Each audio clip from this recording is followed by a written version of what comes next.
हरे कृष्णा। प्रयाग में कुंभ मेला होता है जो कि समग्र विश्व में सबसे बड़ा धर्मीय सम्मेलन है।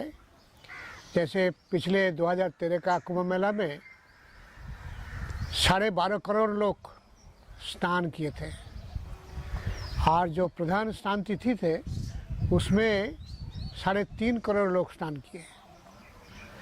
तो ऐसे ही यहाँ पे फिर 6 साल के बाद अर्धकुंभ होता है, वो भी ज़ोर शोर से होते हैं। और हर साल भी यहाँ माघ मेला होते हैं। तो इस माघ मेला के समय श्री चैतन्य महाप्रभु यहाँ आए थे 500 साल पहले, और उसी समय बांग्ला से निकल के रूप गोस्वामी और उनका भाई अनुपम, इन दोनों लोग चैतन्य महाप्रभु से रहने के लिए आए थे।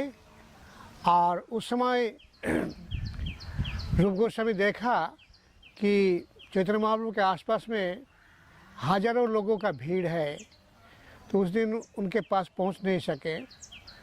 दूसरा दिन उनका निमंत्रण था वल्लभाचार्य के घर में नदी के उस पार, तो वहाँ पे इन दोनों भाई गए थे और महाप्रभु से मिले। और उसके बाद इस पर आके 10 दिन भर भक्ति के विषय में चैतन्य महाप्रभु रूप गोस्वामी को शिक्षा दिए थे।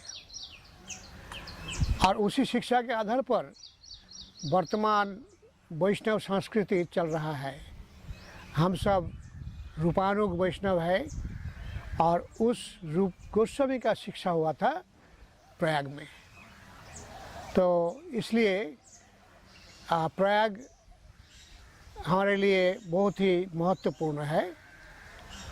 और इससे अलावा इस्कॉन का संस्थापक आचार्य श्री प्रभुपाद जी, उन्होंने उनका गुरुदेव के साथ भेंट किए थे 1922 में कलकत्ता में, और 1923 में उन्होंने चले आए थे प्रयाग में।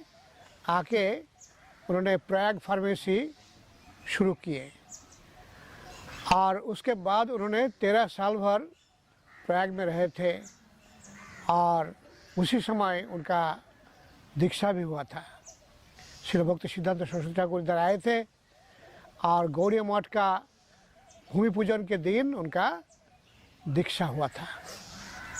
तो ऐसे ही शास्त्रीय इतिहास प्लस चैतन्य महाप्रभु प्लस श्री प्रभुपाद मिलके प्रयाग हम लोग के लिए एक महत्वपूर्ण स्थान है। और भी यहाँ पे श्रीमद् भागवत में जो राजा पुरुरवा का कहानी है, वो कहानी इसी स्थान पे प्रतिष्ठानपुर में हुआ था।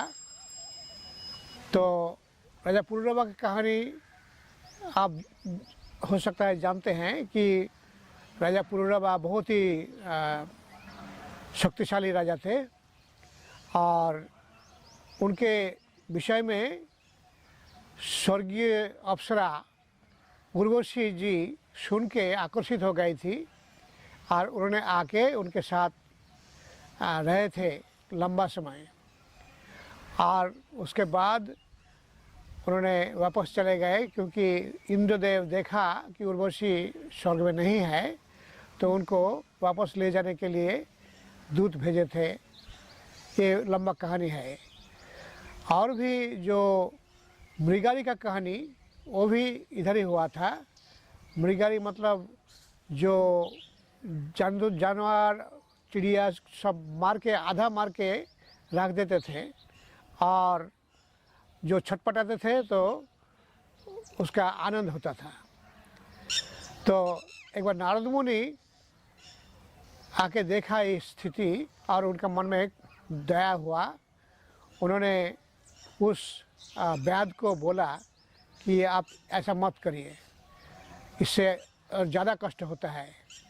तो अंत में वो वैद्य समझा और वो वैष्णव बन गया था। तो ये सब कहानियाँ इस प्रयाग में हुआ था। हरे कृष्णा।